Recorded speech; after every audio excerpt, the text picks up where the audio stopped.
안녕하세요. 캐스터 김기표입니다. 오늘도 한준호 최고위원님이 당내에 바쁜 일이 있으셔서 제가 구두기 대타로 나왔습니다. 한준호 의원님 팬이신 분들께 정말 죄송하고요. 아니요, 김기표 의원 팬도 많아요. 점점 늘어가고 있습니다. 그렇죠. 안녕하십니까. 월요일의 캐스터 우연입니다. 반갑습니다. 뭔가 월요일인데 좋은 소식이 들리지 않아서 솔직히 한 주를 시작할 마음이 힘이 나진 않지만 그래도 이번 주는 솔직히 헌재 선고가 있겠지라는 기대를 가지고 기대라기보다 없으면 큰일 납니다. 없으면 큰일 납니다. 진짜 이건 협박입니다. 이번 주 안에는 선고하라. 우연입니다. 반드시 반갑습니다. 선고가 있을 것으로 생각됩니다. 네. 오랜만에 잊지 말고 좋아요, 댓글, 구독, 알림 설정해 주시면 좋겠고요. 네. 오늘도 일타 강의를 또한 준비를 했습니다. 잠시 후 김현정 의원님 모시고 삼부토건과 웰 바이오텍의 주가 조작 의혹에 대해 쉽고 빠르게 알아보는 시간 갖겠습니다. 시원하게 때리고 쭉쭉 뻗어가는 불파 히트앤드런 시간 월요일 4번 타자 누구시죠? 우리 김병주 최고위원님 안녕하십니까? 네, 주불리 김병주입니다. 반갑습니다. 우리 주불리 네. 김병주 의원님 장군 시절에도 약간 이렇게 좀 성격이 러블리하신 편이셨습니까? 아니면 이제 국회의원이 되니까 좀 성격이 바뀔 수도 있잖아요. 바뀐 겁니까? 평소에는 러블리하고 훈련할 때는 아주 호랑이 같았고 그랬죠. 훈련장과 작전할 때는 아주 호랑이. 또 그렇게 하셔야 생활관이나 부대 안에서는 토끼같이. 아주 이상적인 장군님이신 것 같습니다. 알겠습니다. 네, 헌법재판소가 한덕수 국무총리에 대한 국회 탄핵소추를 결국 오늘 기각했죠. 8명 중 5명이 기각 의견이었고요. 1명이 인용 의견을 냈고 2명이 각하 의견을 냈습니다.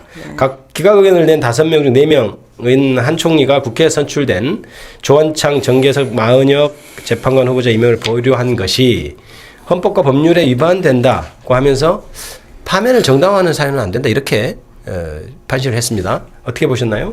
이렇게 저는 헌법과 법률 위반에는 해당되는데 파면은 정당화되지 않는다. 그러면 얼마큼 어떤 걸 해야지 파면이 정당화되는 그렇죠. 건지. 그래서 궁금해지죠. 헌법을 위반했다면서요. 그리고 헌법재판관들은 헌법을 기준해서 판단하는 사람들 아닙니까? 그래서 저는 이 부분이 조금 아예 이해가 안 됐어요. 둘 중에 하나만 했으면 좋겠다. 그렇죠. 전체적으로 헌법 법률 위반되는데 파면을 정당화할 만한 것은 아니다?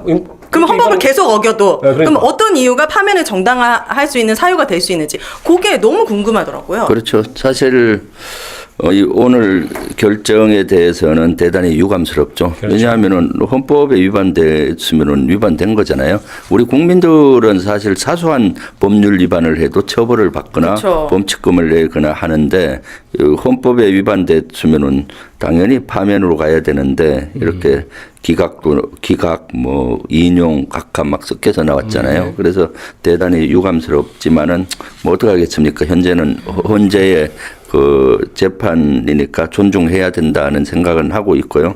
지금 제일 시급한 것이 이제 윤석열 파면이잖아요. 지금 그래서 헌재 재판관들은 지금 국민의 목소리를 좀 정확히 들어야 되겠다. 그리고 법률가로서의 어떤 기준을 정확히 잡아야 된다. 그렇죠. 뭐 어떤 극우 단체나 극단론자들의 눈치를 봐서는 안 된다라는 생각을 해요. 자꾸 이렇게 눈치를 보는 것 같은 느낌이 들고 우리 국민들이 어떻게 이해하겠습니까?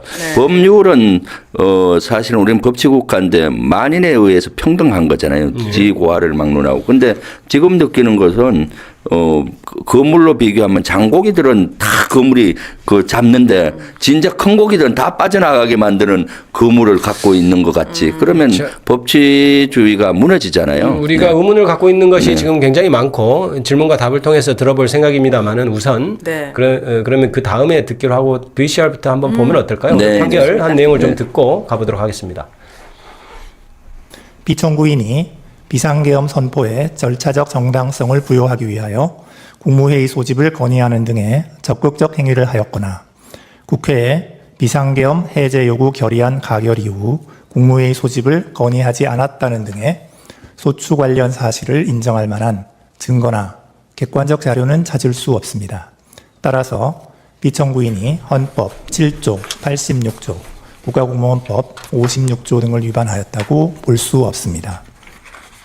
네, 저게 그 말이거든요. 그러니까 이제 내란 행위 관련해서 국무회의를 적극적으로 동조하기 위해서 했다는 건 아니지 않습니까? 그런 내용인데 한번 어떻게 그 내용을 혹시 보셨나요? 아니면 보도자료 같은 거 보셨나요? 저는 보도자료를 봤는데 VCR은 처음 보네요. 네. 저도 보도자료를 봤는데 이 분야는 우리 김기표 의원이 제일 전문가잖아요. 해야 될까요? 그러니까 이 분야는 사회가 아니라 법률가 출신으로서 최고의 의원이신데 한번 말씀을 해주세요. 속 시원하게 뭐가 문제인지. 오은희 캐스터도 중간에 말씀해 주시고 저는 이제 헌법재판소의 논리, 그러니까 기각의 논리가 조금 다소 억지스러운 면이 있다. 그런 생각이 듭니다. 그러니까 특별검사 관련해서도 좀 합법적이다 이렇게 얘기했고, 그다음에 현재 재판관 같은 경우는 위헌이라고 하면서도 이제 아까도 얘기했듯이 중대성이 없다고 그랬는데 약간 이게 위반했는데 그 현직 대통령에 대한 탄핵 심판을 진행하는 헌법재판소를 무력화시키기 위한 목적 또는 의사에 기인하였다고 볼 수 없다. 그러니까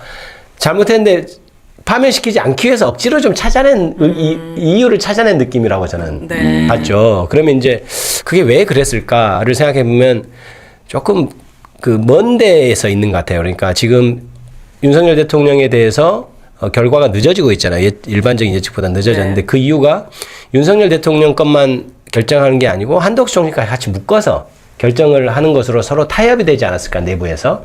그래서 한덕수 총리는 돌려보내고 윤석열은 파면하고 이 정도로 내부 의견이 있는 조율이 된 것 아닌가 이런 의심이라고 생각을 해봤습니다. 그러니까 한덕수 총리가 이게 사실 유연적인 소지가 있고 이 기각 의견을 낸 사람도 사실 이건 인용해도 되는 거 아닌가 싶은데도 그냥 기각으로 서로 합의한 대로 간 것 같은 느낌을 저는 약간 받았거든요. 그건 많은 분들이 그렇게 예상도 했던 것 같은. 예상 그렇게 했죠. 네. 근데 이게 헌법이라는 게 거래로 해도 되는 겁니까? 예. 어겼으면 당연히 파면해야 되고 안 어겼으면 파면을 안 한다 이렇게 얘기해야지 국민들이 납득을 하지. 올바르게 이거는 보시나요? 이해도 안 되는 어려운 말들로 이 사람을 파면 안 시키기 위해서 결론을 내려놓고 거기에 어떤 어려운 이유들을 붙인 것 같아서 굉장히 납득하기 어렵고 제가 궁금한 건 이제 의결 정족수에 대해서 계속 이제 대통령과 권한대행의 의결 정족수에 차이가 있었는데 그거에 대한 판단은 어떻게 이루어진 겁니까? 그러니까 우리 김기표 의원님 말씀해 주시죠. 왜냐면 저는 이번에 사실 의결 정족수 국민의힘에서는 200명 이상 돼야 된다고 주장했잖아요. 그런데 우리는 그 국회의장은 2분의 1만 되면 된다. 왜냐하면은 선출직이 아니기 때문에 선출직 대통령 같은 경우면 200석 이상에 돼야 되는데 선출직이 아니고 업무만 대행을 하는 거고 본업은 총리잖아요. 그렇기 때문에 150석 이상이면 된다고 그때 국회의장이 그렇게 해석을 했기 때문에 했는데 이번에 이걸 주로 인정을 했어요. 두 분을 제외하고는 인정한 걸로 돼서 여기에 논란은 이제 종지부를 찍었다라고 생각하는데 우리 김기표 의원 생각은 어떠세요? 저는 이제 아까 얘기했듯이 거래 대상의 결과가 돼서는 안 되지만 헌법재판소 내에는 이른바 진보나 보수라고 하는 분들이 섞여 있고 그러면 그분들이 그다음에 헌법재판소가 약간의 정치적 사법이라는 것은 모두가 인정하는 사실이거든요. 그냥 법률적인 논리만으로는 해결 안 되고 그 다음에 이루어질 정치적인 후폭풍이 어떨 것인가를 고려할 수밖에 없는 그런 법원이라면 아까도 얘기했듯이 광범위하게 그걸 논의하는 과정에서 한덕수 총리는 돌려보내고 선거관리시키고 윤석열 대통령은 파면하는 걸로 내부적으로 서로 타협이 이루어졌다면 그 결과로 이번 주에 윤석열 대통령 파면이 이루어질 것이라고 전망을 하는데요. 제가 그래서 기각 이유를 보면서 약간 다소 억지다라고 생각했던 것이 그런 의미였어요. 그러니까 그게 서로 타협이 됐기 때문에 돌려보내는 걸 타협이 됐으니까 말이 안 되는 이런 지금 기각 판결문이 나온 게 아닌가 이런 생각을 해봤고요. 두 번째 의미를 둔 게 제가 그 어떤 요건이었습니다. 150석이냐 200석이냐. 그러면 또 어떤 면이 있냐면 200석이어가지고 각하가 됐다고 이렇게 해버리면 약간의 물론 말은 안 돼요. 그동안 최상목 대행했던 어떤 행위의 뭐 정계선 그다음에 조한창 재판관 임명부터 그러면 아예 건도 안 되는데 지금 탄핵을 했으니까 최상목 대행이 임명한 사람은 그럼 어떻게 되는 거야? 이런 논란 그걸 국힘 쪽에서 제기하려고 지금 마음 먹고 있었거든요. 각하가 됐을 경우에. 그렇죠. 네. 그냥 기각이 되면 그것도 이제 그런데 각하가 돼도 별 문제가 없습니다. 사실은. 그런데 그걸 기각으로 맞춘 느낌도 좀 들었어요. 그러니까 무슨 말이냐면 6대2거든요. 그러니까 150석이냐 200석이냐는 사실 6대2예요. 6대인 것 같아요. 그러니까 6명이 150석이라고 결정을 했잖아요. 그러니까 그건 더 논하지 마. 이런 의미가 좀 있어서 네. 내부적으로 약간의 조율이 됐다고 생각하는 게 제 어떤 느낌이거든요. 네. 어떻게 그래서 이번에 한덕수 총리에 대해서 내란 혐의를 판단을 보류했잖아요. 네, 우리 김영우 최고위원께서는 그걸 네. 한번 네. 그걸 보면서 어떤 느낌을 가지셨는지 저는 그게 왜 그랬다고 생각하는지 혹시 사실 말씀하시겠습니까? 한덕수 총리가 내란 혐의를 받고 있었는데 거기에 대해서는 아무런 언급이 없었잖아요. 네, 네. 사실은 국무회의를 참석했느냐 했느냐 안 했느냐 또 어떤 지시를 받았느냐 이런 걸 따질 수가 있는데 거기에 대해서는 보류하고 언급을 안 한 이유는 네. 그 언급 자체가 바로 윤석열 탄핵을 유추 해석할 수 있잖아요. 그렇죠. 아, 탄핵으로 가겠구나, 인용하겠구나 또는 기각하겠구나 할 수 있기 때문에 요 바로 이어서 저는 윤석열 파면 이번 주 꼭 할 거라고 보는데 거기에 유추하지 못하게 그렇죠. 하기 위해서 그것은 포함을 하지 않은 것이 아니냐. 그러니까 정무적인 판단이 좀 들어갔다라고 생각이 듭니다. 왜 유추하지 못하게 했는지에 대한 이유를 생각해 봤을 때 너무 편파적이다라는 생각이 들거든요. 네. 되게 그 극우들의 되게 폭력적인 이런 그렇지. 것들에 대해서 그리고 윤석열이 거의 탈옥하다시피 석방이 되고 난 이후에 헌법재판관들이 이 엄청난 사회 혼란이나 국민들의 고통보다는 본인들의 안위 어떻게 하면 욕을 덜 먹고 어떻게 하면 본인들에게 피해가 덜 있을까 선거 전까지라고 네. 하더라도 그런 것들이 더 훨씬 더 앞섰다라는 생각이 들어서 굉장히 마지막 보루라고 생각했던 민주주의의 이 그렇죠. 헌법에 네. 너무 큰 상처를 받고 있다 우리 국민들이. 저는 이런 생각이 좀 들어요. 실망스러웠다. 실망스러워졌다고 할까요? 그러니까 네. 처음에 헌법재판소가 재판을 하고 할 때는 아 저분들이 결국 나라를 구할 분들이지 맞아요. 이렇게 해서 빨리 해주시겠지 이렇게 했는데 점차 보니까 약간 선거 기일도 서로 타협의 산물처럼 보이고 뭐 한덕수를 돌려보내는 것도 총리를 돌려보내는 것도 약간 그런 것을 보니까 조금 실망스럽죠. 왜냐하면 네. 빨리 선고해서 국가를 좀 이렇게 안정화시켜야 되는데 그것보다 그럼 달리 뭘 더 고민하는 거지? 약간 이런 실망감이 좀 있죠. 맞아요. 오윤혜 씨의 의견에 저는 120% 동의해요. 네, 사실은 저도 동의합니다. 그것이 네. 보통 우리 국민들의 정서고 생각일 겁니다. 그럼요. 네, 네, 그런 거죠. 지금 헌법재판소는 진짜로 각성을 해야 됩니다. 그동안은 저희들이 헌법재판소 윤석열 탄핵에 영향을 줄까봐 헌재 앞에도 가지도 않았어요. 네. 그러다 보니까 극우 세력들이 헌재 주변을 에워싸고 막 그래서 지난주부터 이제 가서 네. 기자회견을 하고 그때 이제 계란 세대 또 테러가 일어났잖아요. 그제서야 이제 경찰들이 헌재로부터 한 100m 안에 있는 극우 세력을 밖으로 밀쳐내는 정도였거든요. 네. 그동안 이제 계속 극우 세력들이 트는 학성기 이런 소리에 헌재 재판관이나 헌법재판소 연구관들이 영향을 받았지 네. 않나 싶어요. 그런데 헌법재판관 정도 되면은 진짜로 어떤 데도 영향을 받지 않고 오로지 법 앞에 모두가 평등하다 해서 그렇죠. 법 집행의 추상 같아야 되잖아요. 최후의 보류, 우리 대한민국의 법치국가의 최후의 보류가 헌법재판소인데 이런데 휘둘리는 것 같은 모양새를 보이는 것이 대단히 그 헌법재판소는 비난을 받아 마땅하다고 우리 봐요. 윤승원님이 네. 진짜 하루하루 미치겠어요. 오늘도 집회 갑니다. 네, 집회에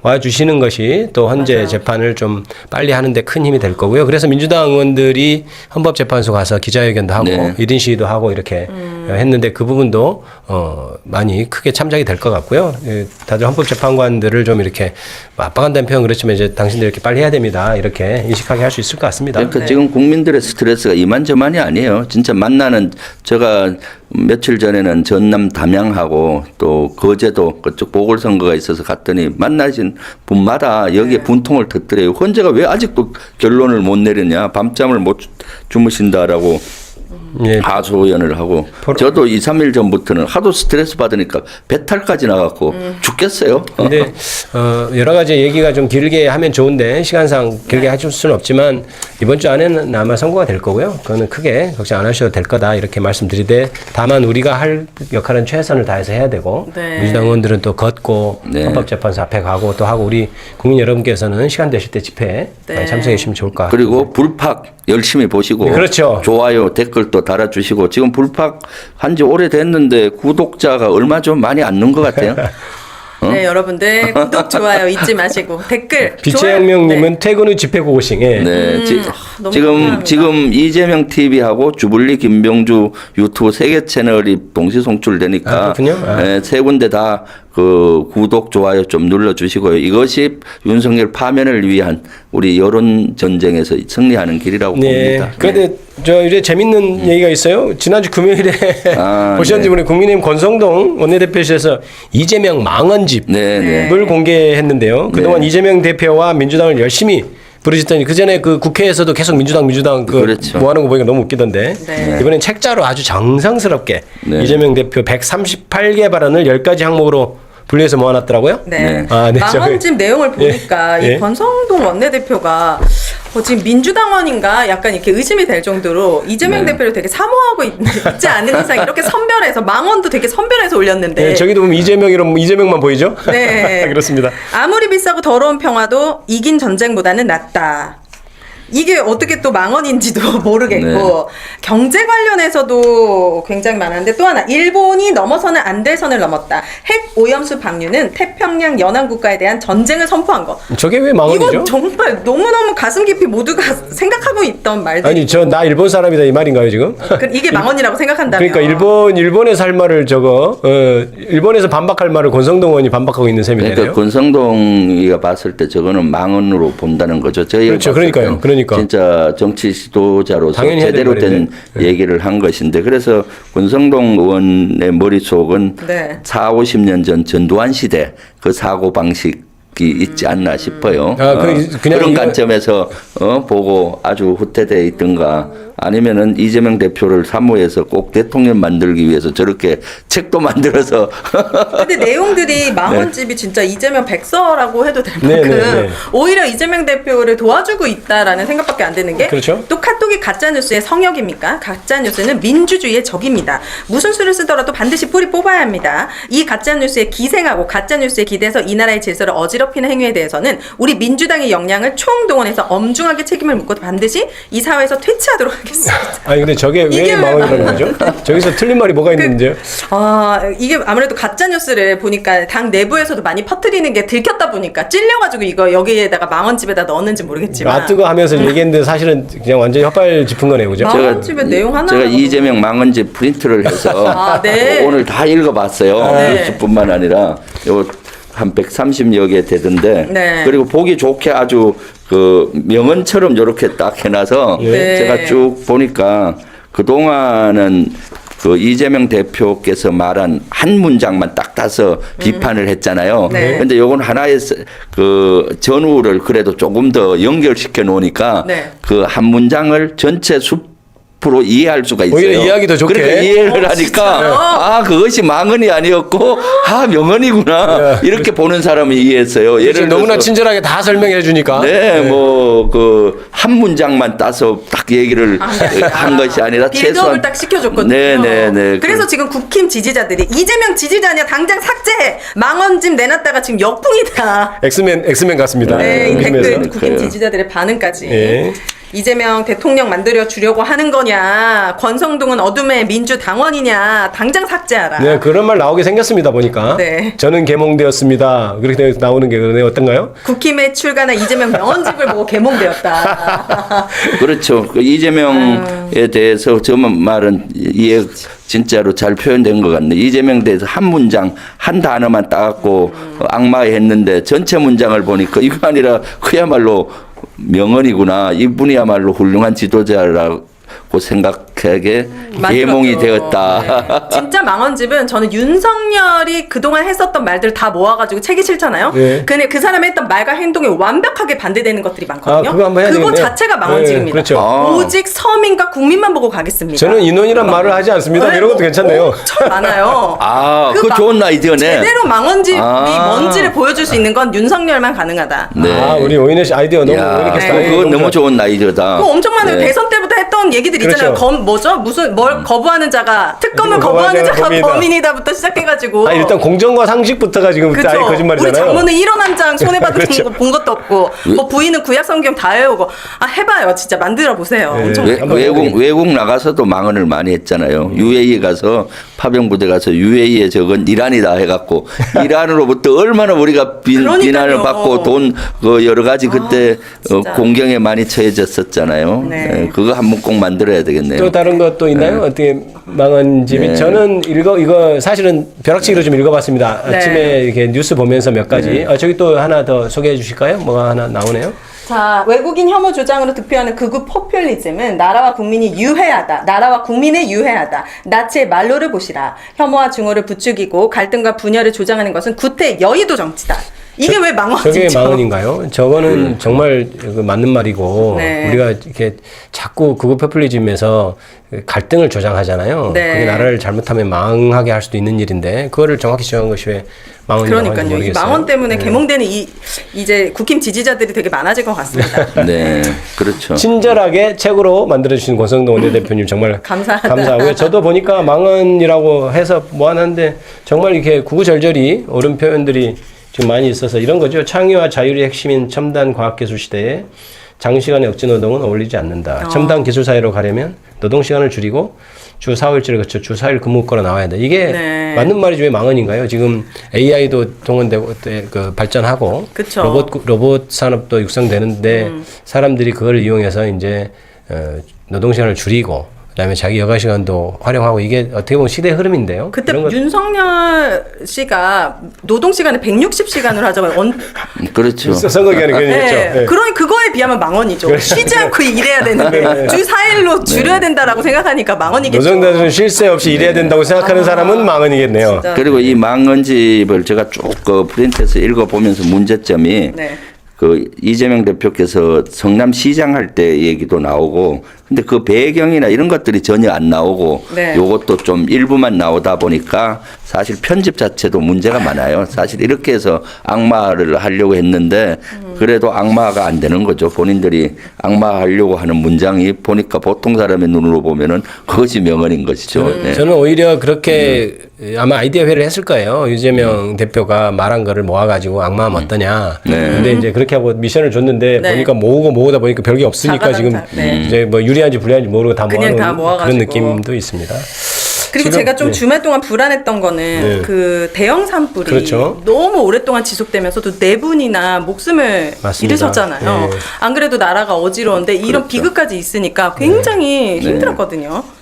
저기 유명을 달리하신 분들, 산불 진압을 위해서 고생하시고 하는 분들께 유명을 달리하신 분들에는 명복이 빌고 너무나 고생 많으십니다. 그래서 맞습니다. 근데 지금 참 불쾌한 일이라고 할까요? 지금 맞지 않는다고 생각되는데 탄핵 심판으로 직무가 정지됐잖아요, 윤석열 대통령이. 근데 총동원령이라는 메시지를 냈는데 어떻게 적절하다고 보시나요? 이게 지금 어떻게 보시나요? 우리 김병철 의원 저거 보셨나요? 아주 부적절하죠. 지금 윤석열은 지금 업무가 정지돼 있잖아요. 정지돼 있는데 물론 뭐 저렇게 애도하고 할 수는 있겠지만은 저기 보면은 실제 정부와 지자체가 가용한 자산을 총동원해서 산불을 빨리 진화하고 이재민을 달 도와라 뭐 이런 명령을 내리는 것 같잖아요. 총동원 저런 것들은 조심해야 되는데 아직도 본인이 직무정지가 된 걸 잊고 있는지 저기에 대해서 대통령 행세를 하고 있잖아요. 저런 것은 아주 현재 본인의 처지를 제대로 모르고 하는 걸로 보이고요. 그리고 또 지금 자기 지지자들로부터 나 건재하다 하는 것을 보여주려고 하는 것 같아요. 산불에 대한 희생자를 애도하는 것이 아니라 이런 국가적인 재난을 자기의 정치적인 입지를 강화하기 위한 수단으로 활용하는 그런 메시지가 아닌가라고 저는 생각하고 있습니다. 타이틀님이 대통령 놀이나 하고 이렇게 쓰셨는데 지금 윤석열 대통령 처음에 당선될 때부터 약간 대통령이 아니고 대통령 놀이를 하는데 지금도 그런 느낌이 좀 드는데요. 저는 참사에는 정말 끼지 않았으면 좋겠어요. 윤석열 씨가 3년 동안 대통령 했을 때 참사를 대했던 그 모습이 국민들로 하여금 엄청 큰 트라우마, 상처를 남겼거든요. 마음 편하게 그렇게 추도를 할 수조차 없게 만들었어요. 이태원 참사 가족분들도 정쟁의 대상으로 삼아버렸고 그 오송 지하 참사 그리고 그 장마로 숨졌던 모녀 그 사고 현장에 가서도 혼자 헛소리하고 있었잖아요. 그러니까 그랬을 때 이 사람은 그 우리 국민들의 아픔과 고통에 대해서 전혀 공감하지 못하고 있고 그 대응도 굉장히 이기적이고 비인간적이라는 생각이 들었는데 이거를 이런 참사를 메시지 하나로 자기 정치적인 자산으로 활용한다는 게 굉장히 불쾌했어요. 제발 끼지 좀 말았으면 좋겠어요. 이런 메시지를 내려면 아까 말씀하셨듯이 사실 대통령이 그 어떤 피해에 대해서 공감을 하고 아픔에 대해서 같이 느껴야 하잖아요. 만약에 그랬다면 그렇죠. 근데 지금까지 보여준 모습 이태원 참사라든지 오송 그 사고 관련해서는 외면하고, 네. 정말 대통령 국민의 삶이나 이런 것에 전혀 공감하지 못하는 느낌이었지 않습니까? 그래서 우리가 대통령이 참 있으나 마나 오히려 해로운 존재로 그럼요. 연결됐잖아요. 네.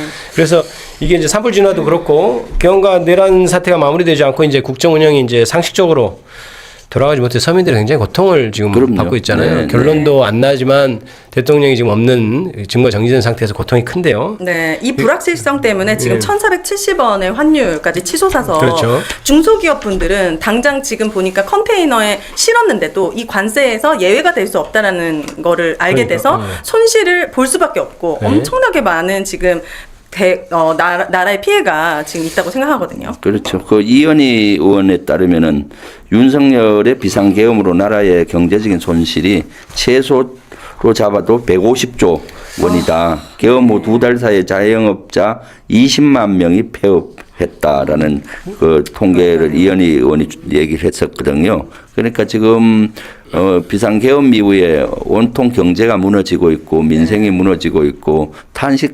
단식하는 소리가 절로 들리고 있어요. 담양하고 거제도 갔을 때도 시장을 많이 갔었는데 네. 와 어떻게 그렇게 텅텅 비어 있어요. 사람들이 그래서, 돈을 안 쓰는 네. 이런 불확실성 때문에 네. 다 움츠려 있거든요. 그러니까요. 네. 그래서, 경제가 네. 참 문제고 말로 하는 것보다 실질적으로 굉장히 큰 문제고 저는 기업에 다니는 사람들하고 얘기해 보면 기업에서 지금 결정을 뭘 안 하고 지금 맞아요. 다 모든 게 스톱이에요. 스톱돼 있다고 합니다. 네. 그러니까 그것이 향후 미래에도 가져올 경제의 피해가 조금 상상하기 어려울 정도 같아요. 헌재가 뭐 하는 거예요? 빨리 결론을 내려야지 파면으로 참 이런 거 보면은 아이고 그 부분 얘기를 나눠도 하루 종일 해야 되겠습니다만은 네. 또 다음 얘기로 넘어가 볼까요? 계엄 뭐 재선포 이런 얘기가 나오던데 오늘 군 관계자들의 진술로 충격적인 소식이 하나 보도가 됐죠. 네. 2차 계엄 언급 관련인데요. 윤석열 대통령이 국회 계엄 해제 요구안 가결 뒤에 야 국회의원부터 잡으라고 했는데 라면서 김영은 전 국방부 장관을 질책했다는 거죠. 그래서 야 비상계엄 재선포하면 된다 이렇게 해서 재계엄 의사까지 밝힌 정황이 군 관계자들 진술로 드러났죠. 공수처는 이제 국군 방첩사령부 간부의 진술을 하고 또 이런 정황 뒷받침하는 합참 관계자 진술을 확보한 것으로 드러났는데 이게 이번 보도된 내용 보면 2차 계엄 시도라든지 국회의원 체포 국회의원 계엄 해제 저지 시도가 없었다고 윤석열 대통령이 계속 주장해 왔단 말입니다. 네. 그거하고 지금 정면으로 매치되는 내용 아닌가요? 어떠십니까? 그렇죠. 실제 그 당시 12월 4일이잖아요. 3일을 네. 하고 4일날 비상계엄이 해제 촉구안이 결의된 다음에 저희 지휘부가 모처에 모여서 토의할 때 다시 또 2차 계엄할 거다. 그래서 우리 인원이 좀 부족하니까 총동원령을 내려서 시도위원들 전부 올라오게 해서 네. 같이 막아야 된다 하고 그때 불안감이 엄청 그랬죠. 네. 컸었는데 나중에 보니까 실제 이러한 정황들이 속속 나오고 있잖아요. 몇 시간 동안 네. 이런 2차 네. 계엄을 계획하고 있었던 그렇죠. 거예요. 네. 발표가 늦어졌어요. 그렇죠. 그러니까 비상계엄 해제하고 또 예를 들어서 비상계엄 하면 되겠다. 사실 국회에서 비상계엄 해제 결의안이 통과된 이후에 윤석열이가 합참지휘통제실에 내려와서 찾은 것이 법령집이에요. 네네. 그 국회법에 관계된 걸 봤다고 하는데 저는 많은 사람들은 국회 비상계엄 해제 결의안 절차가 제대로 됐는지를 따지려고 원래 한 그렇게 것으로 생각했죠. 근데 저는 처음에는. 그때도 그게 그래요? 아니고 네. 2차 비상계엄 해제 결의안이 되고 난 다음에 본인들이 해제하고 난 다음에 얼마 텀으로 다시 할 수 있는지 그런 법조항이 있는지를 봤을 거라고 좀 봐요. 근데 네. 그런 법조항은 없잖아요. 그러니까요. 그러니까 바로 비상계엄 내가 해도 된다 네. 하고 다그치면서 했었거든요. 그러니까 이런 것들이 이제 본인은 아니라고 하는데 실제 합참 관계관이나 많은 사람들의 증언에도 나오고 그 당시 텔레방인가요? 그 SNS 방 안에서도 그런 얘기가 있었다라고 그러니까 증언을 하고 있죠. 당시 2차 계엄을 하려고 했다는 것은 명확한 내용인 것 같습니다. 네, 이 내용을 네, 보면은 물론 네. 이제 재판 그리고 통해서 그때도 이제 2시부터 새벽 2시 12월 4일 날 네. 추가 병력을 하긴 해요. 추가로 그렇죠. 증원할 병력. 수방사에는 수방사령부 있는 병력만 왔는데 그 예하에 52사단, 56사단이 있어요. 이게 사단. 거기서 추가로 증원하면은 몇 명 올 수 있느냐 파악한 그런 거 거고 물어보고. 그다음 신속기동 사단의 여단들 중에 출동할 수 있는 병력 이런 걸 파악을 했던 거죠. 그런데 이제 도저히 안 될 것 같으니까 그때 해제를 하고 말았었는데 그 이후도 네. 저는 2차 비상계엄을 계속 꿈꿨다고 봐요. 꿈꿨다. 그래서 제가 12월 6일 날 이런 안 되겠다 해서 특전사를 가서 사실 그게 아주 큰 공을 세우신 그렇죠. 겁니다. 예. 그 특전사령관, 수방사령관한테 이제는 더 이상 이런 명령이 오면 따르지 않겠다 이 확답을 받은 거거든요. 그럼 2차 계엄이 네. 결정적으로 실패한 이유는 이 사람 모의를 했던 사람들이 군인들이 우리 말 안 듣는다. 네. 그게 가장 큰 그 이유였던 메시지가 거예요. 그때 우리 김병희 최고위원께서 특전사령관과 네. 전수도방위 사령관 찾아갔을 때 그게 사실 확정된 거 맞아요. 봐야 되겠죠. 네. 그랬더니 윤석열 측하고 윤석열이가 헌재에서 본인은 탄핵이 되는 게 아닌데 12월 6일 날 김병주가 방첩 특전사 찾아가서 인터뷰하고 이렇게 해서 탄핵 공작이 시작이 돼서 자기가 탄핵을 지금 당했다라고 참 엉터리 이거 이 기사는 뭔가요? 저는 이 기사가 너무 좀 황당하던데. 네. 그 여인영 전 방첩 사령관이 계엄 당일 부하 군인한테 대통령 퇴진 기자회견에 예비역 누가 동참했는지 찾으라.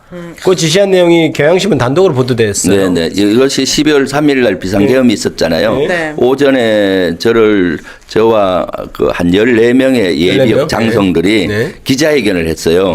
여러 가지 윤석열의 실책을 얘기하면서 윤석열은 사퇴하라. 퇴진하라라는 주장을 기자회견을 했었거든요. 네. 그래서 사실 후문에 의하면은 계엄을 그날 평온한 날 한 이유 중에 하나도 이거란 거예요. 어이구 갑자기 그 예비역 장성들이 나와서 우리 그 윤석열 파면하고 사퇴하라 뭐 이렇게 나오니까 계엄하는 게 노출된 거 아닌가? 그렇게 이제 걱정했다는 거죠. 네, 하고 그때 여인영이가 그 지시를 해서 여인영 방첩사령관이 지시를 해서 여기에 기자회견에 관여된 사람 친야 성향의 장성들 다 파악해라. 여인영이 혼자 그걸 생각했겠습니까? 아니겠죠. 김용현이야 그 위에 윤석열이가 지시했을 확률이 많고. 아니, 저는 그래서 이게 지금 왜 확보했을까? 왜 확보하라고 했을까? 네. 뭐 그냥 그럴 수도 있잖아요. 네, 그렇죠. 친야 성향이 이제 하나보다 할 텐데 네. 확보해봐. 이렇게 한 게 그러면 들켰을 거라고 생각하고. 들켰을 거라고 생각하고 체포 수거 대상에 미리 포함을 수거. 하려고 했던 것 같아요. 정보가 셌다 네. 생각하고. 네네. 그게 좀 이해가 안 되는데 그런 차원이겠군요. 그래서 이거 예. 비상계엄 터지고 나서 며칠 후에 모 언론사에서 12월 3일 날 예비역 장성들이 윤석열 사퇴 촉구 기자회견이 촉발점이 된 거가 아닌가 하고 의혹을 제기했었는데 크게 조명은 못 받았는데 오늘 보니까 어제 보니까 이 신문에서 그럴 수도 있을 이러한 텐데. 것들을 확인하라고 지시까지 하고 네. 했는데 이것은 여인영 방첩 사령관의 혼자 지시가 아니라 제가 봤을 때는 그 위에 김용현 국방부 장관이나 그 위에 윤석열이가 지시를 해서 파악을 하려고 했고 수거 대상에 포함을 해서 수거까지 그러니까 예비역 장성들까지 수거하려고 했던 걸로 저는 생각할 수밖에 없잖아요. 네. 그러니까 뭐 여인영 전 사령관에 하는 거 보니까 KBS에 뭐 간첩죄 네, 관련 네. 기사도 뭐 그렇죠. 준비하고 이렇게 그러니까 치밀하게 여러 가지가 준비됐네요. 그렇죠. 이 사람은 무슨 죄로 여인형은 무슨 죄로 지금 수사받고 있나요? 내란 수기 내란 주요 임무 주요 임무 종사라고. 네. 예. 꼭 처벌받을 수 있도록. 네. 꼭 처벌 정도가 아니라 핵심 인물이에요. 핵심 인물이니까. 충안파의 핵심 네. 윤석열, 김용현, 여인영 거의 무기징역급으로 받아야죠. 받아야- 3명이 핵심이죠, 핵심. 네. 자, 우리 참 저번 주말 금요일인가요? 충격적인 소식이 지금 김성훈 경호처 차장에 대해서 구속영장이 기각됐지 않습니까? 그 네. 일단 VCR 화면부터 먼저 보시고 얘기를 한번 나눠볼까요? 네. 지난해 5월 가수 김호중의 음주 뺑소니 사건. 경찰의 신청으로 구속영장을 청구한 검사는 영장 심사에 출석해 구속 필요성을 소명했습니다. 구속심사에서는 피의자와 변호인 외에 검사만 발언할 수 있습니다. 경찰 수사 사건이라도 주목도가 높은 경우 검사가 참여해온 이유입니다. 그런데 김성훈 대통령 경호처 차장의 영장 심사에는 단 한 명의 검사도 모습을 드러내지 않았습니다. 구속의 필요성에 대해 소명 내지 주장하는 사람은 없는 반면에 변호인 등이 구속의 불필요성만 주장하는 것이 되죠.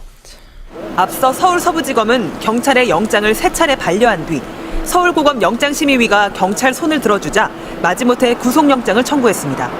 경호처 수사에 대한 검찰의 발목 잡기가 반복되면서 검찰이 경호처가 관리하는 비화폰 서버 수사를 막으려는 것 아니냐는 의혹은 재점화되고 있습니다. 네. 이거 어떻게 보셨나요? 저는 이 기사 보자마자 네. 우리 사회의 가장 사회악의 중심에 검찰이 정말 있구나. 근데 검찰총장 출신이 대통령이 되고 네. 그리고 그 이후에 정말 국민들은 납득할 수 없는 불법적인 이유라고 생각하거든요. 석방된 것도. 네. 그런 것들의 연장선이 있었는데 심지어 증거를 없앴잖아요, 이 사람이. 그런 사람까지 구속영장에 사유가 없다? 인멸의 뭐 가능성이 없다? 이런 이유로 심지어 또 반려했더라고요.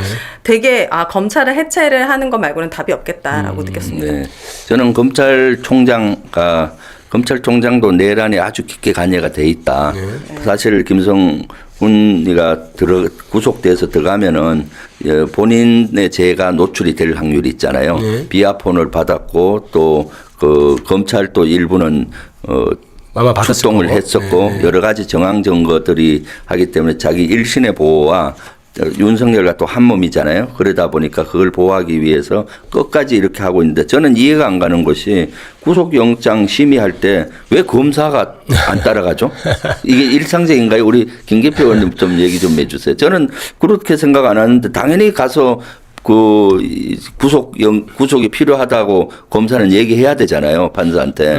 예, 뭐 통상 검찰이 자기들이 직접 수사한 것은 이제 가서 하는 것은 거의 100% 들어가는데요. 이제 경찰이 신청해서 청구한 것은 사실은 기록만 가는 경우도 많이 있습니다. 그런데 문제는 중요한 사건, 사회적으로 중요한 사건이고 특히 이건 지금 이목을 끄는 사건 그렇죠. 아닙니까? 대통령 경호처 차장을 지금 구속하는 일인데, 근데 자기들이 반려했고 영장심의위원회에서 다른 결과가 나왔다고 거기에 참여하지 않은 것. 결국 청구한 사인도 결국 검사가 한 거거든요. 그렇죠. 그 사건에 대해서 소극적으로 가지 않고 마치 기각되기를 바라는 그런 것은 굉장히 부적절하고 저거는 비판받아야 마땅한 거죠. 전 검사도 문제지만 이 서울 서부지검 판사가 이 결정을 내린 거잖아요. 서울지방법원 판사. 네. 이 판사는 단 하나도 그 거부한 이유를 납득할 수가 없겠더라고요. 네. 어떤 근거로 네. 이렇게 일개 판사가 네. 이런 굉장히 범죄에 크게 노출되어 있고 지금 사회의 혼란의 중심에 있는 사람인데 이 사람을 왜 풀어줬는지 이 판사들에 대해서도 정말 문제가 많다. 판사가 국민 위에 있습니까? 법 위에 있습니까? 그렇죠. 예. 너무 특히 서부지법은 난동이 있었고 굉장히 피해를 받아서 좀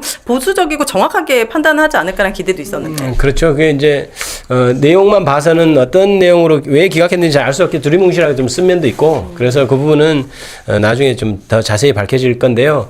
어쨌든 검찰이 계속해서 영장을 기각하는 모습은 법원 판사한테는 부담을 확 줄여줄 수가 있죠. 그런 면이 있어요. 그러니까 검찰 영장이 들어오면 판사들은 부담을 느끼거든요. 왜냐하면 굉장히 고생해서 수사를 했는데 이걸 내가 기각하는 게 맞을까 그런 부담을 느끼는데 경찰과 검찰이 이미 그러니까 검찰이 또 그런 부분에서는 잘못한 게 있죠. 그러면 많이 부담을 없애줄 가능성도 있고 여러 가지 저도 그 수사기를 보지 않아서 뭐라고 단언할 수는 없습니다만은 네. 검찰이 그동안 보인 태도는 굉장히 부적절한 게 많다 이런 네. 생각이 들고요. 그동안 검찰공화국이라고 우리가 우려하고 얘기했던 것이 현실화되어 있는 거죠. 윤석열과 그 검찰의 카르텔이 얼마나 견고한지 네. 이런 걸 보면 알고요. 사실 내란도 뿌리를 뽑기 위해서는 우리가 진짜 힘든 과정을 거쳐야 한다. 발권적으로 하려면은 그런 생각이 우리 듭니다. 김병주 최고위원님과 네. 말씀을 나누다 보면 네. 항상 시간이 부족하고 더 많이 듣고 싶은 얘기가 너무 많아요. 그래서 네. 이제 개인적으로 제가 많이 여쭤보는데 오늘은 네. 아쉽지만 시간이 조금 지나서 여기서 인사드리고 보내드리도록 그렇게 하겠습니다. 김병주 최고위원 항상 벌써 가야 되나요? 그러니까 시간이 얼마 안 된 것 같은데 이렇게 시간이 흘렀습니다. 그래요. 네, 와주셔서 감사합니다. 너무 감사드립니다. 네, 감사합니다. 네, 감사합니다. 수고하셨습니다. 네. 위기 대한민국을 위한 갈급한 마음을 가지고 헌법재판소에 호소합니다. 되어야 할 일은 빠르게 되도록 하는 일이 정의의 실현이며 양심의 회복입니다. 우리 안에 저 깊숙이 살아있는 정의와 양심의 소리를 듣는다면 더 이상 지체할 이유가 없을 것입니다. 프란치스크 교황님은 고통에는 중립이 없다라고 말씀하셨습니다. 이와 마찬가지로 정의에는 중립이 없습니다. 우리 헌법이 말하는 정의의 판결을 해주십시오. 현안을 민주당 일타 강사들의 네. 설명으로 정리하는 시간. 오늘은 김현정 의원님과 함께합니다. 안녕하십니까? 네, 반갑습니다. 예. 자주 뵙지만 이렇게 또 이렇게 인사드리니까 쑥스럽군요. 아, 예. 저는 오늘 처음 뵀습니다. 아, 그렇습니까? 저는 여자 의원님이 오실 줄 알았는데. 가수인 줄 알았죠. 네, 그래서 이름이 또 여자분 느낌이 있잖아요. 근데 네. 이렇게 딱 이렇게 오셔가지고 오늘 첫 출연이시기 때문에 의원님의 매력을 어필하실 수 있는 시간 드립니다. 자기소개와 지역구 자랑. 중요합니다. 잘하셔야 됩니다. 짧고 굵고 재밌게 부탁드립니다. 네, 저는 평택 12번 국회의원 김현정이고요. 평택이시군요. 네, 22대 이제 입성하기 전에는 이제 금융의 공공성이라든지 자본시장 활성화라든지 또는 사회연대 운동 이런 거를 이제 활동하다가 제가 정치에 입문하게 되었거든요. 네. 그래서 지금 그래서 제가 이제 전문성이 이제 금융 쪽에 있으니까 네네. 네. 금융 정책 담당하는 정무위에서 제가 지금 일을 하고 있고요. 지난번에 한번 그 금투세 우리 폐지 가지고 한참 논란이 있었잖아요. 네. 당에서 처음으로 디베이트하고. 디베이트에 그때 제가 그 유해팀에 디베이트 팀장 맡아가지고 그때 그렇습니다. 했던 기억이 나죠. 저도 현장에서 봤는데 굉장히 똑똑하시고 아주 저렇게 훌륭하시다 이렇게 생각했는데 금융 쪽에 오래 계셨던 오래 계시니까 전문가분이시군요. 네, 디베이트를 1시간 할 거로 시작했는데 2시간을 굉장히 넘겨서 오래 했죠. 그 기자들 한 100분이 앞에 앉아 있는데 했었죠. 네. 그때 그 금투세 디베이트 할 때 그 금투세를 결국은 우리 당에서 당론으로 폐지시켰잖아요. 네. 그 폐지하면서 이제 전제 조건이 뭐였냐면 그 이제 금투세를 도입하기 전에 일단 자본시장을 선진화시켜야 된다. 그리고 그것이 선행되어야 된다라는 논리로 결국은 우리 당에서 폐지를 한 것인데. 상법 개정 얘기하고 맞습니다. 그래서 제가 이제 그 상법 이번에 그 본회의 통과됐잖아요. 네네. 그래서 그 주주의 충실 의무를 회사에서 주주까지 확대시켜야 된다라는 상법 개정안이 이제 이번에 통과됐죠. 예, 통과됐는데 네. 지금 국힘에서는 지금 거부권 행사해달라고 막 요구하고 있는 얼추고 좀 일이 벌어지는데 그 이제 상법 개정안도 제가 대표 발의한 사람 중에 이제 한 명이고요. 네. 그래서 이번에 이제 오늘 우리가 주제로 할 삼부토건 주가 조작이라든지 이런 금융 관련된 현안들을 제가 지금 열심히 하고 그렇군요. 예, 저도 하고 국내 있습니다. 주식 개미 투자자로서 제 재산의 90%가 지금 국내 주식에 들어가 있거든요. 그렇습니까? 네. 정말 오너 리스크 너무 크고 맞습니다. 그리고 대한민국 너무 좋은 기업이 많지만 그 기업의 가치와 상관없이 이렇게 많이 움직이는 것들에 대해서 굉장히 많이 화가 나 있는데 맞습니다. 주가 조작 이런 사람들은 솔직히 20년, 30년 가야죠. 사실 이번에 상법 개정 때려야죠. 통과된 거 그것도 사실은 국장에 지금 참여하는 주주들을 크게 보호하기 위해서 그래서 결국 밸류업이 되도록 하는 그런 안이라고 봐야 되겠죠. 그렇죠. 지금 말씀하신 것처럼 이제 저도 오랫동안 한 20몇 년 주식 투자를 했었는데 이 개인 투자자들이 정상적으로 주식 투자를 하다가 불치게 그러니까 기업의 편법적 지배구조 개편이라고 하죠. 그런 거를 통해서 또는 유상증자라든지 네, 맞아요. 또는 불법적 공매도라든지 또는 주가 조작이라든지 이런 걸 그렇죠. 통해 가지고 그냥 주가가 폭락하는 그래서 불치게 손해를 우리 그 개인 투자자들이 많이 있거든요. 그러다 보니까 자본시장을 불신하게 되고 국장을 떠나서 미장으로 맞아요. 이제 가버리고 또 해외 투자자들도 국내 투자를 잘 안 하는 이런 악순환이 되풀이되고 있는데 네. 오늘 삼부토건건도 바로 그 주가 조작이라는 거죠. 그냥 네. 이게 뭐 전문가가 나오니까 이제 주제를 안 잡은 걸 계속 기게 돼서 네. 빨리 우리 본 주제로 넘어가야 일단 되는데. 저 우리 지역구 자랑도 해야 되지 않습니까? 그렇죠. 아, 지역구 자랑. 평택. 한번 지역구 자랑. 우리 아직 우리 오윤혜 씨 저기 서해대교 아시죠? 알죠. 거기 지나가는 밑에 항구 하나 있어요. 이게 평택항이에요. 항구. 평택항. 네. 이게 자동차 수출량이 그 물동량 1위인 국내 1위인 그렇죠. 국제항입니다. 그게 평택에 있고요. 네. 그리고 이제 세계 최대의 반도체 공장인 삼성전자 평택 캠퍼스가 또 평택에 있어요. 네. 저기 그 트럼프 대통령이 그 미국에서 저 한국에 와가지고 그 오산 공항 있잖아요. 네, 오산 그걸 지나가다가 그 공군기지 있죠. 네. 반도체 공장을 지나가게 되거든요. 평택에 있는 그걸 보고 깜짝 놀랐다고 했던 세계 최대 규모의 반도체 공장이 거기 평택에. 지역구. 아, 그러시군요. 네, 평택에 있고 또 하나는 이제 아까 좀 전에 김병주 의원이 한미연합사 부사령관 했잖아요. 그게 이제 주한미군 세계 최대 규모의 주한미군이 또 우리 평택에 있습니다. 우리 평택에서 근무하셨어요. 김병주 의원이. 네. 평택에 중요한 시설이 다 있는 느낌인데요. 예. 그렇죠? 예. 그리고 이제 그 이거는 국내에서인데 그 이제 평택 평야. 평택이 왜 평택이냐면 지명이 평평할 평의 모택자예요. 그게 산이 없고 평야만 많이 있어요. 그렇군요. 조그만 산은 있는데 거의 뭐 200m도 넘지 않은 산들만 몇 개 있고 그래서 평택 평화가 경기도에서 두 번째로 농토가 넓은 그런 도농 복합 도시이기도 굉장히 비옥한 곳이고 네, 네. 예전부터 좀 중심이 됐던 그런 지역이라고 봐야 되겠습니다. 네. 거기다가 이제 또 자랑할 게 많아서 SSH님께서 한국 기행 같아요. 크크크인데 맞을 시간을 좀 더 드리겠습니다. 네, 네, 네. 아니 그래서 이제 그 중에서 저희 이제 평택시가 지금 이런 것들 때문에 정말로 급성장하고 있어요. 그래서 28년 동안 인구가 계속 늘고 있어요. 지금 지역 소멸을 걱정하고 있는데 평택은 1년에 인구가 2, 3만 명씩 늘습니다. 당연하죠. 일자리가 있으니까 당연히 이 선순환이 있는 거죠. 인프라 때문에. 맞습니다. 네. 그래서 이번에 22대 때 지역국 하나 더 늘어서 평택 가불에서 병이 하나 더 생겨서 제가 신설된 병에서 이번에 당선됐습니다. 지금 자기 소개로 거의 질문 썼으니까 바로 알겠습니다. 어, 본론으로 궁금한 게 가도록 많습니다. 네. 삼부토건으로 갈까요? 제가 이제 불팍에서 처음에 애초에 전해드렸었잖아요. 삼부토건 주가 조작 사건 기억하실 텐데요. 간단히 말씀드리면 삼부토건 대주주하고 대주주 일가와 경영진이 100억대 세 차익 했다는 것 아닙니까? 네. 주가 조작 정황이 있고 거기에 문제는 윤석열 대통령 부부가 부부하고 정부 인사들이 연관될 가능성이 있었다는 건데 어떻습니까? 그러니까 실제로는 그게 이제 연관된 삼부토건 주가 조작 의혹은 이미 이제 다 세상에 알려진 세상에 내용이고 알려졌죠. 예. 그 주가 조작은 일반인이 해도 정말 중범죄인데 정부가 관여됐고 윤석열 부부가 관여된 거니까 훨씬 더 이제 세간의 이목을 끌었던 것인데 실제로 그 삼부토건 주가 조작은 꼴이고 그 말고 웰바이오텍이라는 몸통이 있었다라는 것을 제가 이제 찾아낸 거죠. 그래서 얼마 전에 이복경 금감원장이 그 삼부토건 주가 조작에 대한 조사를 해가지고 100억대의 시세 차익이 발견되었다라고 발표를 했거든요. 예. 그러니까 100억대의 주가 조작에 의심 있는 건 확인이 된 거잖아요. 예. 근데 웰바이오텍은 삼부토건하고 관계회사예요. 소위 말해서 이제 좀 이따 우리가 이제 도표를 볼 건데 삼형제인데 네. 그 중에 이제 그 맏형격인 게 웰바이오텍이라는 회사가 또 있는데 삼부토건과 관계된 회사입니다. 거기에서 전환 사채를 헐값으로 매각해가지고 400억대 시세 차익을 낸 것을 제가 추가로 좀 확인이 된 거죠. 아, 그게 잠깐 추가로 확인됐는데 그게 이제 결국 우크라이나 관련이죠? 똑같습니다. 그러면 일단 그 얘기를 조금 이따 하고요. 우크라이나 관련된 그 사진 좀 보고 갈까요? 아, 저게 웰바이오텍 관련된 사진이 나오네요. 저게 이제 설명이 좀 필요한데 우리가 네. 그 삼부토건 주가 조작 의혹이 세간에 알려진 게 23년도 5월 14일 날 그 해병대 단톡방 있잖아요. 아, 그렇죠. 삼부 체크. 예. 삼부 체크하고. 그게 23년 5월 14일 날 이종호 씨. 네. 이종호 씨가 이제 블랙펄 인베스트 대표인데 네.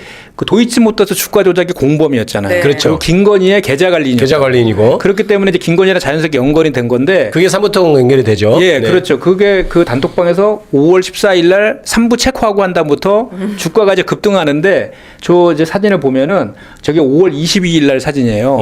5월 22일 날 원희룡 장관이 폴란드에 가서 우크라 재건 포럼에 참석을 합니다. 저 그 사진인데 저기에 삼부토건 대표가 같이 갔다는 거잖아요. 그렇죠. 근데 웰바이오텍 대표도 같이 갑니다. 웰바이오는 뭐 하는 회사인데요? 그 웰바이오텍 회사가 이제 삼부토건의 그 관계 회사인데 좀 이따 제가 설명을 드릴 거라서 저기에 같이 갔는데 전날 5월 22일 날 네. 삼부토건하고 웰바이오텍하고 또 하나 형제가 하나 더 있어요. DYD라고 예. 뒤에 나오는데 그 세 가지 종목이 전부 상한가를 쳐요. 야, 관계된 회사에서 같이 오른 거예요? 그렇죠. 그래서 결국 말씀드리면 저기 지금 주가가 나오네요. 네. 거의 비슷하네요. 근데 이제 그 주가 조작이 이 세 개의 회사에서 한꺼번에 지금 주가 조작이 일어났다는 의혹을 제가 제기하고 있는 것인데 저 차트를 비교해 보면 위에 게 삼부토건 주가 차트잖아요. 네. 저게 보면 5월 14일 날 3부 체크하고 그 맨 밑에 나오잖아요. 그때 주가가 1,000원이었어요. 1,000원. 네네. 그리고 저 5월 22일 날 그 우크라 재건 포럼에 간 날 5월 22일 날 저 상한가 치는 날이거든요. 5,000원인가요? 예, 그렇게 해서 뭐 우크라 영부인이 한국을 방문하고 또 이제 막판에 7월 15일 날 윤석열이 우크라에 가서 정상회담을 하거든요. 그렇죠. 그때 꼭지 5,500원을 찍어요. 1,000원에서 5,500원까지. 그렇죠. 불과 두 달 사이에. 두 달 사이에 이제 5,500의 주가 조작의 딱 전형적인 그래프죠. 그다음부터 오른쪽으로 쭉 폭락하잖아요. 네. 그렇죠. 그래서 삼부토건의 지금 주가는 400원입니다. 400원. 아하. 5,500원짜리가 400원까지. 그러니까 저 꼭지에 사서 개인 물린 투자자들이 다 사람들이? 들어가서 다 물린 거죠. 물린 사람들이 엄청난 피해를 입었을 예. 거고. 당연하죠. 이 주가 조작이 너무 짜증나고 무서운 그렇죠. 거는 100억이면 수천만이 될 그렇죠. 수도 있는 거예요. 네. 그 사람들의 피해가 있는 거예요. 개미 투자자들이 사실 피해를 입고 다 당연하죠. 나오는 것이고. 네. 그런데 이제 그 밑에 게 웰바이오 주가 차트인데요. 저게 제가 새로 이제 발견해낸 겁니다. 저기 같은 기간에 삼부토건과 그래프가 똑같잖아요. 이렇게 일단은 매집을 하다가 저거 1,049원이었잖아요. 네. 1,049원에서 최고점 5,200원을 찍어요. 저 때도 7월 달이거든요. 저기 저 위에 삼부토건에 쪽지 찍은 데랑 똑같은 시기에 똑같이 5,200원을 찍고 와. 다시 오른쪽으로 폭락하잖아요. 그래서 지금은 저기는 주가가 얼마냐면 500원이에요. 500원. 아하. 5,200원짜리가 500원이 돼서 거래 정지됐어요. 얼마 전에. 그러면 저걸로 이익을 본 사람, 돈이 어디로 갔을 거면 그러면 그 돈은 다수의 개미 투자자들의 어떤 피땀머리 어떤 그런 돈이거든요. 이게 그런데 도이치에 대해서 제대로 처벌을 안 했기 때문에 이런 그렇습니다. 김건희 입장에서는 대통령이 됐어. 그럼 더 크게 내가 해먹을 수 있겠는데 한판 더 크게 벌여보자. 와 이런 생각밖에 안 들지 그렇죠. 않았겠어요? 맞습니다. 저건 우크라이나의 대통령이 가고 그다음에 우크라이나에서 영부인이 오고 약간 이런 어떤 국가적인 행사와 맞물려서 지금 주가 조작이 된 거잖아요. 그렇죠. 그리고 우크라이나 재건 포럼에 저도 국토위에서 그때 잠깐 자료를 본 적이 있는데 그때 간 업체는 다 현대, 삼성 굴지의 기업들이 대부분 갔단 말이죠. 맞습니다. 그러니까 삼부토건 이런 데는 사실 낄 업체도 아니었다는 맞습니다. 거잖아요. 삼부토건은 그 해외 사업을 하지 않는 그렇죠. 회사였어요. 해외 사업이 아예 없었죠. 비중 0.0 그렇죠. 몇 퍼센트. 0.06%에다 그나마도 해외 사업에서 철수하겠다 공시까지 했었거든요. 그렇죠. 근데 느닷없이 간 거예요. 근데 거기에 3부만 간 게 아니라 형제 회사였던 웰바이오텍도 같이 간 거고 실제로 3부는 100억대까지 지금 확인됐는데 여기는 지금 400억을 넘어서 500억 이상이 시세 차익을 얻은 것이 추가로 확인됐다는 거죠. 근데 저기서 좀 특징적인 것이 전환사채 얘기가 나오네요. 네, 웰바이오텍은 이게 보통은 전환사채로 잘 하는 경우가 있나요? 어떤가요? 원래 전환사채를 헐값으로 매각해서 네. 주가 조작의 전형적인 방법이에요. 네네. 그런데 그거를 조사를 안 한 게 금감원에서 조사를 안 한 게 또 의심스럽다는 겁니다. 아하. 그 다음 한번 보시면요. 다음 그 한번 관계도 한번 보여주시겠어요? 네. 예, 아, 이게 네. 지금 아하. 저기 보면 A 회장이라고 되어 있잖아요. 네. A 회장이 이일준 회장입니다. 이일준. 네, 그 네. 저기 M&A 시장에서 그 기업 사냥꾼으로 유명한 사람이에요. 이일준 네. 회장이 저 DYD 있잖아요. 왼쪽에. 네. DYD를 통해서 삼부토건을 인수하잖아요. 네. 그리고 이제 CNI와 대양 DNI를 통해서 엘바이오텍을 지배하고 있는 거거든요. 네. 저 5개 회사를 그 이일준이라는 회장이 지금 소유하고 있는 거거든요. 네. 그런데 저 중에서 상장된 회사가 DYD, 삼부토건, 웰바이오텍 3개예요. 네네. 그러니까 주가 조작하려면 상장이 돼야 상장을 되잖아요. 해야 되니까. 그러니까 저 세 회사를 가지고 놀았다라는 거고 그래서 삼형제라고 제가 지금 명칭을 쉽게 좀 한 거고 네. 저 웰바가 2019년도에 가장 먼저 인수하거든요. 그래서 진짜 맞이고 DYD가 2021년이 둘째고 삼부가 이제 2022년도 인수해서 셋째. 그 삼형제를 가지고 주가 조작한 의혹이 대단히 짙다. 그런데 네. 지금까지 저기 금융감독원에서 작년 9월 달부터 7개월 동안에 저걸 조사를 하고 있는데 검찰에 넘기질 않고 있어요. 왜요? 어. 그러니까 무슨 얘기냐면 그래서 얼마 전에만 삼부토건에서 100억 정도의 시세 차익이 났다고 금감원장이 발표를 했는데 이복현 씨. 이복현. 네. 그 친윤 검사입니다. 친윤 검사. 그렇죠. 그래서 네. 최초의 친윤 검사 출신 검사 금감원장. 출신. 그래서 유명했어요. 네. 한동훈 뭐 저희랑 다 같이. 네. 근데 저 사람이 저거를 7개월 동안 갖고 있는데 우리가 봤을 때는 저거 일부러 조사 안 하고 있다. 검찰에 넘겨야 되는데 그래서 우리가 항의 방문을 금감원에 갔었거든요. 아, 네. 정무위원들이 네. 다. 그랬더니 금감원에서 뭐라 그러냐면 자기네들은 강제 조사권이 없기 때문에 그 주가 조작에 대한 증거들이 좀 어느 정도 모집이 돼야지 금융위를 통해서 고발을 하는데 빨리 해야지 그럼. 강제 수사 그렇죠. 강제 빨리 해야지 뭐 하고 있어. 그러니까 100억대 시세 차익 난 것까지 확인됐잖아요. 그러면 강제 수사권이 없으니 강제 수사권이 있는 금융위 통해서 검찰을 빨리 넘겨야 되잖아요. 그걸 안 하고 있는 거예요. 그러니까 우리는 일부러 지금 김건희 봐주기 하고 있다라는 의혹을 제기하고 있는 건데 언제 할 거냐 그랬더니 저 이복현 원장의 임기가 6월이에요. 6월 안에 하겠다. 안 하겠다는 얘기잖아요. 그럼 그 사람이 안 하면은 조사를 하게 할 방법이 없는 겁니까? 우리가 이제 그래서 이제 우리가 지금 새로운 거 지금 삼부토건만 가지고는 좀 부족한 측면이 있어서 엘바가 나왔잖아요. 이거는 네. 새로운 전환사채 발행을 돈 통해서 400억이고. 예. 그래서 그 엘바이오텍이 지금 현재 경찰에 고발돼서 정 경영진이 수사 중이에요. 배임 같은 걸로 수사. 그렇죠. 아, 저 그러면 웰바이오텍이 전환사채를 400억을 헐값으로 매각했으니 회사한테는 400억만큼의 손실을 끼쳤잖아요. 네. 그러면 그게 이제 헐값으로 매각을 했으면 매수한 사람도 이제 누구인지도 그렇죠. 그게 바로 드러나야 빈 되고. 겁니다. 예. 그게 예. 그래서 현재 웰바이오텍의 그 주주가 바뀌어서 경영진이 바뀌었는데 네. 형 경영진이 전 경영진을 상대로 특경법상 업무상 배임으로 강남경찰서에 지금 고발한 상태예요. 자, 좀 정리를 좀 하고 넘어갈까요? 그러니까 우크라이나 재건 관련해서 지금 왜냐하면 이제 오윤혜 캐스터께서 네. 이제 자리를 이석하셔야 돼서 네. 정리를 하자면 우크라이나 재건 관련해서 삼부토건만 문제가 되는 줄 알았는데 삼부토건 자체도 문제죠. 해외 사업이 다 접힌 상태에서 그리고 굴지에 대기업이 가는 그런 회사가 갔는데 삼부토건이 갔고 그 다음에 웰바이오텍이 그 뒤에 이면에 숨어 있었고 웰바이오텍은 그냥 한 것이 아니고 쉽게 대주주한테 보통 돌아가게 된 전환사채를 발행해서 했다는 특이한 정황이 있고 그래서 이제 이종호라든지 이일준 그다음에 김건희와의 어떤 관련성이 분명히 있을 것으로 보이는데 금감원에서는 아직 안 넘기고 있다 이렇게 정리가 되는 맞습니다. 건가요? 예, 네. 그렇습니다. 그럼 이제 시세차익 추정 또 이거 자료 가져오셨는데 설명이 조금 더 가능하실까요? 네네. 아니 그래서 지금 현재 저게 이제 그 전환사채를 그 싸게 발행해서 얻은 시세 차익이 371억이다. 예, 싸게 발행해서. 라는 예. 얘기고 지금 저기 보면 전환사채 발행가가 1,065원, 1,095원 뭐 이랬잖아요. 네. 그게 전환될 때는 보면 3,740원에 주식으로 전환되잖아요. 그렇죠. 그냥 앉아서 그러네요. 3배를 먹은 거예요. 그게 이제 335억 등에서 371억을 전환사채 전환을 통해서 먹었는데 원래는 지금 현재는 그 당시에는 저런 그 공시 의무 규정이 없었는데 지금 생겼어요. 2024년 작년 12월 달에 생겼는데 지금은 어떻게 해야 되냐면 전환사채를 주식으로 전환할 때는 현재 주식가로 전환하게 되어 있어요. 그게 당연한 그렇죠. 거잖아요. 그렇죠. 예. 그래야지 회사에 손해가 없으니까. 그렇죠. 예. 그런데 여기서는 그전에는 그런 그 의무 규정이 없어가지고 그냥 헐값에 제3자 누군가에게 넘겨버린 거예요. 3호로. 그러니까 그것이 이제 또 수사가 돼야 될 부분이겠죠. 그래서 지금 말씀하신 것처럼 그 이제 그 전환 사채를 싸게 산 사람들의 그 리스트가 있거든요. 아하. 그 리스트하고 아까 그 100억의 시세 차익을 얻었다고 하는 의심 계좌가 200개가 있다고 발표했거든요. 네. 그 200개의 계좌주하고 확인해 보면 공통된 사람이 나오잖아요. 그 사람들 주가 조작이 자, 공통이다. 이게 여기서부터 재밌어지는데 오윤희 캐스터가 오늘부터 지금 퇴근하셔야 돼서 아, 그래요? 네. 일단 가시면서 유튜브로 저는 들어보시고 가면서 들어보도록 알겠습니다. 하겠습니다. 정말 주가 조작은 절대 그냥 놔두면 안 됩니다. 그렇습니다. 네, 꼭 예. 처벌하는데 함께 힘써주시기 바라겠습니다. 자본주의의 최대 적입니다. 네. 맞습니다. 네. 감사합니다. 네. 감사합니다. 그래서 그러면 이제 그 계좌주하고 네.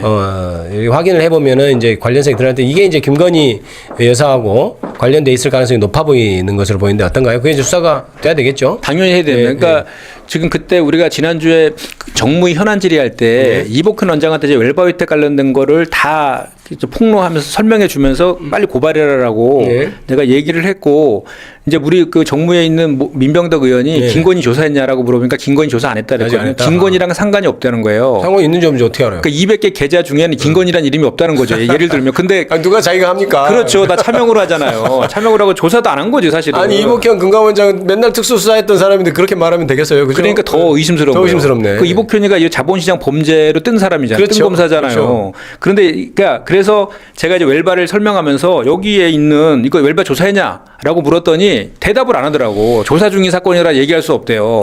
근데 이제 추론해 보면 웰바에서만 400억의 시세 차익이 났고 네. 또 웰바는 또 그 주가의 급등으로 인한 시세 차익 또 있을 거 아니에요. 그렇죠. 합치면 500억 이상이 될 수도 그러네요. 있는 건데 그거는 빼고 100억만 시세 차익이 있다고 했으니까 3부만 갖고 조사한 것 같아요. 제가 봤을 때는. 네. 근데 3부와 관련한 것도 7개월째 지구만 있고 이제 고소 고발을 하지 않고 있는 그런 직무유기를 하고 있는 거죠. 그러네요. 네. 그래서 지금 제가 그 당의 법률위원회에다가 네. 지금 저 같이 내용 검토해서 고발을 하려고 지금 준비하고 있습니다. 그러면 이제 아무래도 고발을 하면은 금감원에서 좀 속도를 낼 수도 있고 따로 수사가 될 수도 있고 지금 그런 상황이거든요. 그렇습니다. 저희가 남부지검에 네. 저 증권 합수단 거기 남부지검에 있잖아요. 여의도 저승사자라고 불리는 네. 거기다가 이 내용 갖고 우리가 직접 고발하고 네. 이복현 원장에 대해서는 직무유기로 고발할 수 있다는 왜 거죠. 이렇게 이른바 문개기를 하고 있죠, 이복현 원장이. 그러니까 그게 네. 김건희, 그러니까 찐윤라인이라 그런 건가요? 그건 알 수는 없겠죠. 우리가 봤을 때에는 저기 지금 2달 사이에 그 정부가 관여해서 주가를 부양했다라는 그렇죠. 합리적 의혹들이 많잖아요. 네. 이종호 씨부터 해가지고 추경호 장관도 나오고 추경호 재경부 장관도 나오고 그다음에 원희룡 국토부 장관 나오고 윤석열 나오고 김건희 다 나오거든 2달 사이에. 네. 그러면 합리적으로 이렇게 조사를 한다 그러면 그 연관성 같은 게 충분히 그 발견될 수 있음에도 불구하고 특히 관계회사들은 주가 조작 혐의가 있을 때 관계회사까지 같이 조사한 거는 주가 조작 조사할 때 A, B, C 중에 A거든요. 그렇죠. 그걸 안 하고 있는 게 오히려 더 수상하다 이거죠. 저 사건은 좀 정리를 해보면 일반적인 주가 조작하고는 좀 다른 것이 국가기관이 좀 개입한 냄새가 나잖아요. 그렇죠. 그러니까 우크라이나에 대통령이 방문을 하고 그다음에 제가 옛날에 국토위에서 할 때 보니까 그 방문 전에 아마 그 삼부토건에서 차관을 면담을 하나 그래요. 맞습니다. 예. 그렇죠. 그런 것들이 그죠? 맞아요. 그걸 혹시 확인하셨나요? 기재부 차관이 예. 면담을 하죠. 그쪽이랑. 그런 것도 있고 또 추경호 국토부도 아마 면담을 했을 거예요. 그러니까 예. 예. 그런 내용도 한번 더 확인해 보시면은 그러니까 정부하고 연결돼서 뭔가가 지금 주가가 조작된 것 같다. 그러면 그런 일을 국토부 장관을 움직일 만한 사람이 누구겠느냐 이런 차원으로 접근이 되면 답은 나와 있는 것 같은데 물론 그것이 수사로 밝혀져야 되겠죠. 그렇죠. 그래서 이제 앞으로 금감원이 뭐 좀 마무리를 하자면 속도 내서 조사할 수 있는 방법은 일단 고발로 지금 생각하고 계신가요? 그렇죠. 그러니까 우리 국회에 보면 패스트트랙 제도 있잖아요. 네네. 여기 자본시장 주가 조작 조사하는 거에도 패스트트랙 제도가 있어요. 네네. 그러니까 중대한 사건이라든지 국민적 관심이 많은 사항이라든지 수사 중인 사건에 대해서는 그 금감원에서 바로 금감위의 증선위를 통해서 검찰을 고발하는 바로 고발하는 그 패스트트랙 제도가 있거든요. 그거를 태우면 지금 되는 조건이 됐는데도 불구하고 그걸 안 안 태우고 있는 거죠. 그래서 그거 빨리 패스트트랙 태워라라고 지금 우리가 촉구하고 있는데 안 하고 있어서 지금은 이제 우리가 그래서 고발 조치를 하려고 지금 준비하고 있다는 것이죠. 고발 조치도 하고 정무에서도 또 그렇게 패스트트랙 태우는 것으로 해서 계속해서 좀 촉구도 하고 이렇게 하면 좀 쉽게 잘 될 것 같습니다. 근데 삼부토건 주가 조작이 쉽지 않은 문제인데 굉장히 쉽게 잘 설명해 주시네요. 역시 전문가는 좀 다른 것 같습니다. 아이고, 고맙습니다. 김현정 의원님 자주 뵙고 제가 참 좋아하는 의원님인데 이렇게 이런 자리에서 또 얘기 나누니까 참 좋습니다. 자, 그 더불어민주당이 헌법재판소가 윤석열 파면을 선고할 때까지 서울 광화문에 천막 당사를 설치해서 운영하기로 했습니다. 오늘 설치가 됐습니다. 한시라도 빨리 헌법재판소가 선고일자를 밝혀야 될 겁니다. 그리고 윤석열 대통령의 탄핵을 이용해서 대한민국과 우리 국민에게 따뜻한 봄을 좀 되찾아 줬으면 좋겠습니다. 춘내 불사춘이라고 봄은 왔는데 정말 윤석열 대통령 파면이 안 돼가지고 이렇게 봄이 아닌 것 같은 그런 느낌이 드는 날입니다. 민주당의 길을 팍팍, 대한민국의 길을 팍팍, 불팍은 내일 다시 찾아오겠습니다. 김현정 의원님 감사합니다. 수고하셨습니다. 네, 고맙습니다. 감사합니다. 네.